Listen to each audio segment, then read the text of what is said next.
Hello and what's up dear students, कैसे हैं आप सभी। आई होप कि आप लोग अच्छे से होंगे, सब लोग बढ़िया होंगे। और आज की इस वीडियो में हम करने वाले हैं क्लास 7th जियोग्राफी का तीसरा चैप्टर का नाम है आवर चेंजिंग अर्थ। इसके हम क्वेश्चन आंसर्स करने वाले हैं, टेक्सचुअल क्वेश्चंस करने वाले हैं। बाकी के दो वीडियोस मैंने दो चैप्टर्स मैंने अपलोड कर दिए हैं। अगर आप वो देखना चाहते हैं, आप एक बार जाके प्लेलिस्ट को अच्छे से चेक कीजिए। आप सारे के सारे चैप्टर्स आप सीक्वेंस के साथ देख सकते हैं। ओके, तो चलिए ज़्यादा बातें नहीं करते हैं, हम आज के अपने इस टॉपिक को, अपने चैप्टर को स्टार्ट करते हैं। तो पहला क्वेश्चन जो आप अपनी स्क्रीन पे देख रहे होंगे, आंसर द फॉलोइंग क्वेश्चंस। पहला है why do the plates move. आपको बताना है कि भाई प्लेट्स मूव क्यों करते हैं। अब आप ये मत समझना कि वो ये प्लेट्स हैं जिनमें हम खाना खाते हैं, ये ज़मीन के प्लेट्स हैं। और चेंजिंग अर्थ हम पढ़ रहे हैं, आपने वो टॉपिक पढ़ा होगा, चैप्टर पढ़ा होगा अच्छे से। बस मैं आपको यहाँ पे ज़्यादा डिटेल में नहीं बताऊंगा, मैं आपको क्वेश्चन आंसर्स और वो थोड़े से एक्सप्लेन करके बताऊंगा। ओके, तो देखिए इसका सिंपल सा आंसर क्या है। The plates move because of the movement of the molten Magma inside the earth. क्या बताया जाता है, जो प्लेट्स हैं ज़मीन के नीचे जो प्लेट्स लगी होती हैं, जिनकी ज़मीन एक्चुअली बनी होती है, ठीक है, ये मूवमेंट में होती है। मूवमेंट इसलिए करती हैं क्योंकि जो मोल्टन माग्मा वहाँ पे ज़मीन के नीचे होता है, ठीक है, ज़मीन के अंदर जो होता है, उसकी मूवमेंट की वजह से प्लेट्स मूव करती है। Is it clear to each and everyone? क्या ये बात सबको अच्छे से समझ में आई? शाबाश। चलिए next question is what are exogenic and endogenic forces. आप बताइए एंडोजेनिक और एक्सोजेनिक फोर्सेज कौन सी फोर्सेज हैं। Answer the forces that work on the surface of the earth are called exogenic forces. ये वो फोर्सेज हैं, एक्सोजेनिक फोर्सेज वो फोर्सेज हैं जो कहाँ काम करती हैं, कहाँ वर्क करती हैं, जमीन की सरफेस के ऊपर। जमीन की सरफेस के ऊपर जो फोर्सेज काम करती हैं उनको एक्सोजेनिक फोर्सेज कहा जाता है। ठीक है, एक्सोजेनिक याद रख लेना। और the forces which act in the interior of the earth are called endogenic forces. वो फोर्सेज जो एक्ट करती हैं, जो वर्क करती हैं interior of the earth, earth के अंदर, जमीन के अंदर, उनको क्या कहा जाता है? उनको एंडोजेनिक फोर्सेज कहा जाता है। बच्चों ये बात आपको क्लियर है? क्या ये अच्छे से समझ में आई ये बात? Okay, third question is what is erosion. Erosion किसे कहा जाता है? It's simple answer is the wearing away of the landscape by different agents like water, wind and ice is called erosion. Erosion का मतलब क्या होता है? देखिए जो ज़मीन है, इस ज़मीन का जो ऊपर फर्टाइल लेयर है सॉइल का, ये वाश अवे हो जाता है। ठीक है, किसी भी दूसरे फैक्टर की वजह से, जैसे पानी की वजह से फ्लड आ गया, ठीक है, यहाँ तेज़ आंधी आ गई, विंड आ गई, या आइस की वजह से, तो कोई ना कोई फैक्टर रहता है जिसकी वजह से ऊपर वाला जो फर्टाइल लेयर है ज़मीन का, वो इरोड हो जाता है, वो वाश अवे हो जाता है। तो इसी चीज़ को इरोजन कहा जाता है। Next question is how are flood plains formed. Flood plains कैसे बनते हैं, फ्लड प्लेन्स कैसे बने हैं? ओके, इसका answer when rivers overflow in its banks, it flood off its neighboring areas, which deposits layers of the fine soil and other material called sediments along its banks. This leads to the formation of a flat fertile flood plain. समझना इस बात को कि flood plains कैसे बने हैं। जब दरिया फ्लो होता है, एक रिवर फ्लो होता है, ओवरफ्लो होता है, मतलब अपने जो किनारे हैं, जैसे मैं यहाँ पे आपको डायग्राम से समझाऊंगा, ये एक रिवर है, ठीक है, ये रिवर है, ये इसके बैंक से, यहाँ से पानी बह रहा है इसके अंदर से, और ये इसके बैंक से। ठीक, अब क्या होगा, जब ये पानी जो है ये इसके इन किनारों को क्या करेगा? क्रॉस कर जाएगा, किनारों को क्रॉस कर जाएगा। और किनारों को क्रॉस करेगा, लेकिन पानी के साथ कुछ और भी होता है। क्या होता है? फाइन पार्टिकल्स, यानी कि छोटे छोटे तिनके होते हैं, छोटे छोटे पार्टिकल्स होते हैं सैंड के। ठीक है, जहाँ जो आपने यहाँ पे देखा ना सेडिमेंट्स, ठीक है, फाइन पार्टिकल्स या फाइन मटेरियल कॉल्ड सेडिमेंट्स, ये इसके साथ होते हैं और ये इसके बैंक्स पे आ जाते हैं, मतलब दरिया के किनारे पे आ जाते हैं। तो इस तरह से जो वो लैंड वहाँ पे बनती है, वो लैंड मास थोड़ा सा वहाँ पे होता है, उसी को हम फ्लड प्लेन कहते हैं, उसी को फ्लड प्लेन कहते हैं। और ये बहुत ही फर्टाइल होता है, ठीक है, ये प्रोडक्शन के लिए बहुत ज़्यादा फायदेमंद होता है। चलिए let me rub it first. Okay, next question is what are sand dunes. Sand dunes किन्हें कहा जाता है? Simple answer, the low hill like structures formed due to deposition of sand at one place by the wind in the desert is called sand dunes. Sand dunes क्या होती है? छोटी छोटी ये पहाड़ियाँ होती हैं, ऐसे ऐसे ऐसे ये पहाड़ियाँ होती हैं डेजर्ट के अंदर, ठीक है, जो बनती हैं किससे? सैंड से, रेत से बनती हैं। रेत से कैसे बनती हैं? आंधी आई, विंड आई, तूफान आया, तो ये जो रेत एक जगह पे होती है, ये सारी की सारी जाके एक पहाड़ जैसा बन जाता है, एक दूसरी जगह पे जमा हो जाती हैं, डिपॉजिट हो जाती हैं। फिर यहाँ से उठ के, फिर जब विंड आती है, यहाँ से उठ के किसी दूसरी जगह पे चले जाती हैं और एक पहाड़ जैसी, कब्र जैसी बन जाती है। उन्हीं को हम सैंड ड्यून्स कहते हैं, उन्हीं को हम क्या कहते हैं? सैंड ड्यून्स कहते हैं। ये बात सबकी समझ में आई? ओके, next question is how are beach formed. Beach कैसे बनी है? बीच, गोवा वाले बीच पे गए हो कि कभी? The sea waves deposit sediments along the shores which leads to the formation of beach. Simple सी कहानी है कि सी वेव्स जो हैं, समंदर के जो, वो समंदर की जो लहरें हैं, फिर से मैं यहाँ पे आपको डायग्राम से समझाऊंगा। ये मान लीजिए ये समंदर है और यहाँ से यहाँ ये समंदर है, ठीक है, और ये वाला पोर्शन जो है ये प्लेन है, बाकी पोर्शन क्या है? ये प्लेन है। यहाँ की जो वेव्स है ना, वेव्स आपने देखा होगा, वेव्स वो लहरें पानी की आके पहले यहाँ तक आती हैं, फिर यहाँ से फिर वापस चली जाती हैं। ठीक है, मतलब उस पार्ट तक आती हैं जहाँ पानी नहीं होता है, ठीक है, खुश्क एरिया तक आती हैं और फिर वापस चली जाती हैं वेव्स। और इन्हीं वेव्स के साथ बाकी कुछ पार्टिकल्स आते हैं, सैंड आती है, बाकी चीज़ें आती हैं। तो ये एक प्लेन एक प्लेन लैंडमास बन जाता है जिसको हम बीच कहते हैं। क्या कहते हैं? बीच कहते हैं। शोर का मतलब क्या होता है? शोर का मतलब होता है किनारे पे। सेडिमेंट्स डिपॉजिट होते हैं यहाँ पे भी, ठीक है। फाइन पार्टिकल्स, सैंड के पार्टिकल्स डिपॉजिट होते हैं, तो इस तरह से बीच बनती है, ठीक है। तो सैंड ड्यून्स और बीच में फर्क याद रखना। सैंड ड्यून्स एक किस्म के पहाड़ जैसे होते हैं रेत के, और बीच जो है रेत की लेकिन फर्टाइल होती है। सॉरी, फर्टाइल नहीं, ये फ्लैट होती है। क्या होती है? फ्लैट होती है। बनती किससे है? ये पानी की उन वेव से बनती है, सी की उन वेव से बनती है।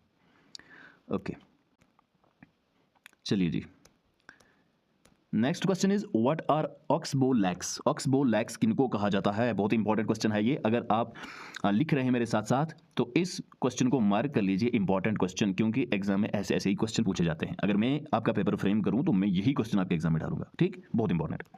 मुझे पता है कि आपने ये क्लास में पढ़ा है, लेकिन फिर भी मैं आपको यहाँ पे समझाऊंगा ना, आपको कोई कन्फ्यूजन नहीं रहेगा। मैं पहले थोड़ा डायग्राम बना लेता हूँ। डायग्राम बनाने में मुझे दिक्कत आती है, क्योंकि मुझे ये डायग्राम बनता नहीं है मुझसे सीधा, ठीक है। ये काम करते हैं, चलिए इसको हटा देते हैं। हाँ, ये मान लीजिए दरिया है, ये मान लीजिए यहाँ से पानी आ रहा है, ओके। ये यहाँ से पानी आया, अब पानी आया, पानी यहाँ भी जाएगा, ठीक है, पानी यहाँ भी जाएगा, पानी यहाँ भी जाएगा। अब ये वाला पोर्शन जो है ना, ये वाला पोर्शन इसको मेंडर कहा जाता है। क्या कहा जाता है? इसको मेंडर कहा जाता है। अब ये मेंडर धीरे धीरे इरोजन होती है यहाँ से, ठीक है। ये वाला पार्ट फिर डिपोजिशन होती है, और जो रिवर है ना, ये अपना एक पाथ बना लेता है, अपना एक रास्ता बना लेता है। तो ये वाला पोर्शन जो है ना, ये कट हो जाता है। क्या हो जाता है? ये टोटली कट हो जाता है। साइड में एक पोर्शन कट हो जाता है जिसमें पानी रहता है, इसी को हम ऑक्सबो लैक कहते हैं। क्या कहते हैं? ऑक्सबो लैक, ठीक है। ये बात आप याद रख लेना। Now I hope you guys got it. अब आपको कोई प्रॉब्लम नहीं होगी ये समझने में। चलिए अब मैं इसको थोड़ा सा पढ़ के आपको एक्सप्लेन करता हूँ। ड्यू टू कंटिन्यूस इरोजन, जब लगातार इरोजन होती है, एंड डिपोजिशन, और डिपोजिशन होती है कहाँ? मेंडर के साइड्स पे। मेंडर मैंने आपको बता दिया ना, मेंडर के साइड्स पे। The ends of the meander loops come closer. जो मेंडर के लूप्स हैं, यानी कि ऊपर वाला लूप और ये नीचे वाला लूप, ठीक है, ये एक तरह का मेंडर होता है। ऊपर वाला और नीचे वाला लूप एक दूसरे के क्लोज आते हैं, क्लोज आते हैं। तो इस तरह से एक लैक अलग बन जाती है, और दरिया का जो अलग रास्ता है वो अलग रहता है। तो इस तरह से ये ऑक्सबो लैक बन जाती है। यही है ऑक्सबो लैक, जो आपके बहुत काम आने वाली है, जो क्वेश्चन आपका बहुत ही इंपॉर्टेंट बन रहा है। इस बात को नोट कर लेना। चलिए जी, हमारा नेक्स्ट क्वेश्चन जो है that's tick the correct answer. Which is not an erosional feature of the sea wave? बताओ कौन सा सी वेव का इरोजनल फीचर नहीं है।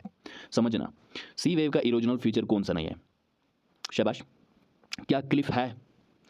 क्या बीच है? क्या सी केव है?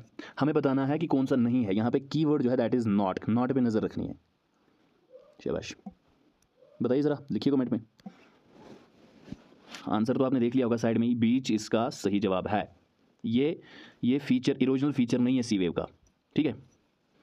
Next, the depositional feature of A glacier is. Depositional feature glacier का बताइए जरा। फ्लड प्लेन है, बीच है, या फिर मोरेन है? जो डिपोजिशनल फीचर है ग्लेशियर का वो मोरेन है। Third one, which is caused by sudden movements of the earth. Sudden movement से क्या होता है? अर्थ की सडन मूवमेंट जो होती है उससे क्या होता है? बहुत सारी चीज़ें हो सकती हैं। अर्थक्वेक भी होता है, लेकिन अर्थक्वेक यहाँ पे आपको ऑप्शन देखने को मिलेगा ही नहीं। एक है आपका वोल्केनो, फोल्डिंग है, फ्लड प्लेन है। बताइए ज़रा क्या होगा? जो सडन मूवमेंट होती है अर्थ की, वो किससे होती है? वो वोल्केनो से होती है। किससे? वोल्केनो से। वोल्केनो इसका सही जवाब है, यहाँ पे देख सकते हैं। चलिए जी, next question. In mushroom rocks are found in. Sorry, mushroom rocks are found in. Mushroom rocks कहाँ पाई जाती हैं? मशरूम रॉक्स हो इस तरह की, कहाँ पे? अगर आपने लेसन को अच्छे से समझा हो ना, वहाँ पे क्लियरली बताया गया है। शाबाश। हाँ, डेजर्ट्स में। कहाँ? डेजर्ट्स में। Oxbow lakes are found in. Oxbow lakes कहाँ पाई जाती हैं? ग्लेशियर्स में, रिवर वैलीज में, या फिर डेजर्ट्स में? ऑब्वियस ही बात है, रिवर वैलीज में, डेजर्ट्स में नहीं, ग्लेशियर्स में नहीं। रिवर ऑक्सबो लैक्स मैंने आपको अभी समझा दिया कि बनती कैसे है। रिवर वैलीज में रिवर से बनती है। अगला क्वेश्चन है आपका, मैच द फॉलोइंग्स, ठीक है। ये आपके कॉलम ए में वर्ड्स हैं और इनको इन वर्ड्स के साथ मिलाना है। मैं आपको डायरेक्ट आंसर्स पे लेके चलता हूँ। ये देख लीजिए जी आप यहाँ पे। ग्लेशियर का मतलब होता है रिवर ऑफ आइस। मेंडर का मतलब होता है रिवर्स। बीच का मतलब होता है सी शोर। सैंड ड्यून का मतलब डेजर्ट्स, ठीक है, डेजर्ट्स में पाए जाते हैं। डेजर्ट्स नहीं होते सैंड ड्यून्स डेजर्ट्स में पाए जाते हैं। तो रिलेशन ये बन रही है। और वाटरफॉल सी क्लिफ से मतलब जो पहाड़ होते हैं ना, पहाड़ मतलब बड़े बड़े पत्थर जिनमें से पानी बह रहा होता है और वो ऊंचाई से गिरता है, उसी को वाटरफॉल कहते हैं। और ये वाला पोर्शन जो होता है जहाँ पहाड़ होते हैं और पानी आ रहा होता है उसको सी क्लिफ कहा जाता है। क्या कहा जाता है? Sea cliff. Earthquake, vibrations of earth. चलिए जी, नेक्स्ट क्वेश्चन, गिव रीजंस देने आपको। Number 4, some rocks have a shape of a mushroom. कुछ रॉक्स की शेप कैसी होती है? मशरूम की जैसी। चलिए पहले इसी का रीजन हम देखते हैं। इन डेजर्ट की अगर हम बात करें, wind is an active agent for erosion which erodes the lower section of the rock more than the upper part, therefore some rocks have a shape of a mushroom having narrower base and wider top. तो आपको reason बताना है कि कुछ rocks mushroom की shape के क्यों होते हैं। तो मैंने आपको बताया कि जो डेजर्ट्स में पत्थर पाए जाते हैं वहाँ पे सबसे पहले आपको ये बात याद रखनी है कि वहाँ पे वेदरिंग का या यही जो मशरूम टाइप रॉक फॉर्मेशन है, इनका जो मेजर एजेंट है दैट इज़ विंड। क्या है? विंड। ये बात याद रखनी है, wind which Erode the lower section of the rock. देखो रॉक ऐसे पूरी की पूरी है, ये क्या करती है? ये रॉक के नीचे वाले पोर्शन को इरोड करती है, यहाँ से दोनों साइड से। तो ये वाला पार्ट कट हो जाता है, तो बचता क्या? बचता है ये, तो यही फिर एक मशरूम की शेप ले लेता है, मशरूम का आकार ले लेता है, जिसको हम मशरूम रॉक कहते हैं। ओके, समझ आया सबको? चलिए दूसरा आपका, flood plains are very fertile. Flood plains हमेशा फर्टाइल क्यों होते हैं? फ्लड प्लेन्स ज़्यादा जरखेज क्यों होते हैं? आपको इसका रीज़न बताना है। देखिए reason, flood plains are very fertile because floods deposit layers of the fine soil and other materials called sediments which is ideal for cultivation along its banks. Simple सा फंडा जो मैंने ऊपर भी आपको बता दिया। ठीक है, फ्लड प्लेन्स बहुत ज़्यादा फर्टाइल होते हैं क्योंकि फ्लड डिपॉजिट करता है क्या? छोटे छोटे particles, soil particles, fine materials, जिनको सेडिमेंट्स कहा जाता है, और ये बहुत अच्छे होते हैं कल्टीवेशन के लिए। किसके लिए? कल्टीवेशन के लिए। तो एक तो सिंपल सी बात है कि फ्लड प्लेन्स मतलब वो प्लेन्स जो किसी रिवर के साइड में हो, मतलब यहाँ पे आपको वाटर की सप्लाई अच्छी मिलती है, वाटर सप्लाई, इरीगेशन आपकी अच्छी हो जाती है। ठीक। नंबर सेकंड, ये कई तरह की मिट्टी ऊपर से आई होती है इस रिवर के साथ, इस पानी के साथ, और वही यहाँ पे डिपॉजिट हुई होती है। मतलब उस मिट्टी की बहुत सारी क्वालिटीज़ होती हैं जो आइडियल होती है। आइडियल मीन्स बहुत अच्छी होती है। किसके लिए? कल्टीवेशन के लिए। कल्टीवेशन मीन्स काश्तकारी के लिए, फसलें उगाने के लिए। क्लियर है बात? ओके, सारी चीज़ें आप लोगों को समझ में आ रही हैं या नहीं? शाबाश। Next part is, sea caves are turned into stacks. Sea caves stacks में चेंज हो जाती हैं, क्यों? इसका रीज़न क्या है? इसका रीज़न आपको देना है। चलिए, when cavities in sea caves became bigger and bigger, only the roof of the caves remain forming sea arcs. Further erosion breaks the roof and only walls are left which forms the stacks. देखो क्या होता है, पहले cavity बनती है। क्या बनती है?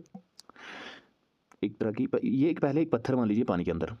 ठीक है, ये पत्थर एक तरह का पत्थर होता है पानी के अंदर, पूरा का पूरा सॉलिड होता है। तो पहले कैविटी बनती है, मतलब ऐसे एक छेद हो जाता है इसमें। ठीक है, इस पत्थर में क्या हो जाता है? छेद हो जाता है। फिर धीरे धीरे करके ये जो आर्च है ना, ये कम होने लगती है। क्या होने लगती है? कम होने लगती है। और कम होते होते ये सेपरेट हो जाती है। क्या हो जाती है? सॉरी, हाँ, सारा मिट गया। तो ऐसे रह जाता है, दीवार रह जाती है, वाल्स, टोटल वाल्स रहती हैं। तो उनमें से फिर पानी फ्लो होता है। इन्हीं वाल्स को स्टैक्स कहा जाता है। क्या कहा जाता है? स्टैक्स। तो रीज़न क्या है? कंटिन्यूस फ्लो होता है ना पानी, कंटिन्यूस फ्लो की वजह से। देखो कंटिन्यूस, पहले ऐसे सॉलिड एक क्लिफ थी, एक माउंटेन था, मान लीजिए एक पहाड़, एक हिल था, पानी के अंदर पानी कंटिन्यूसली फ्लो होता है नीचे से, तो थोड़ा इसको इरोड करेगा। तो पहले कैविटी बन जाती है, खोखला बन जाता है ये। ठीक है, सी केव बन जाती है, सी केव कहा जाता है इसको, सी केव, यहाँ पे वर्ड है ना सी केव। और फिर यही सी केव बड़ा होता है, तो कहाँ तक? रूफ तक पहुँच जाता है, इस रूफ तक पहुँच जाता है। और यहाँ से फिर ये कट हो जाता है, और ज़्यादा इरोजन की वजह से रूफ टूट जाता है। ये है ना, erosion breaks the roof, erosion से रूफ टूट जाता है, और सिर्फ फिर दीवारें रह जाती है, एक ये दीवार और ये वाली दीवार, ये दो दीवारें रह जाती हैं, और इन्हीं को स्टैक्स कहा जाता है। चलिए थर्ड पार्ट, आपका तीसरा पार्ट है, चौथा पार्ट, लास्ट पार्ट है ये आपका। Okay, buildings collapse due to earthquakes. Earthquake से बिल्डिंग्स कोलैप्स हो जाती हैं, अर्थक्वेक से बिल्डिंग टूट जाती है। तो क्यों टूटती है? सिंपल सी बात है, ड्यूरिंग अर्थक्वेक्स, जब अर्थक्वेक्स, हाँ तीसरा वाला किया हमने, हाँ ये किया, जब अर्थक्वेक्स, जब जलजले होते हैं, जब भूचाल आता है, vibrations travel outwards from the epicenter as waves and propagate through surface of the earth which produce certain movements that leads to the collapse of buildings. फिर से मैं यहाँ पे डायग्रामेटिकली समझाऊंगा, ख्याल रखना। ये अर्थ कहीं पे जलजला आया और उसका एक एपिसेंटर होता है। क्या होता है? ये मान लीजिए एपिसेंटर। अब इस एपिसेंटर से क्या होगा? वेव्स निकलेंगी, और इन वेव से क्या होगी? अर्थ जो है ये वाइब्रेट होगी। क्या होगी? वाइब्रेट होगी, मतलब झटके लगेंगे अर्थ को। तो वाइब्रेट, जब अर्थ को ही वाइब्रेशन हुई, जब अर्थ को झटके लगेंगे, तो अर्थ के ऊपर जितने भी हाउसेज हैं, फ्लैट्स हैं, बिल्डिंग्स हैं, वो सारी की सारी क्या हो जाएंगी? कोलैप्स हो जाएंगी। कोलैप्स होने का मतलब गिर जाएंगी, ठीक है, और वो डिस्ट्रॉय हो जाएंगी, टूट जाएंगी। समझ में आया ये अच्छे से सबको? आई होप कि ये चैप्टर आप लोगों को अच्छे से समझ में आ चुका होगा। अब हम नेक्स्ट वीडियो में चैप्टर 4 को करने वाले हैं, एयर को। तब तक के लिए अल्लाह हाफिज़।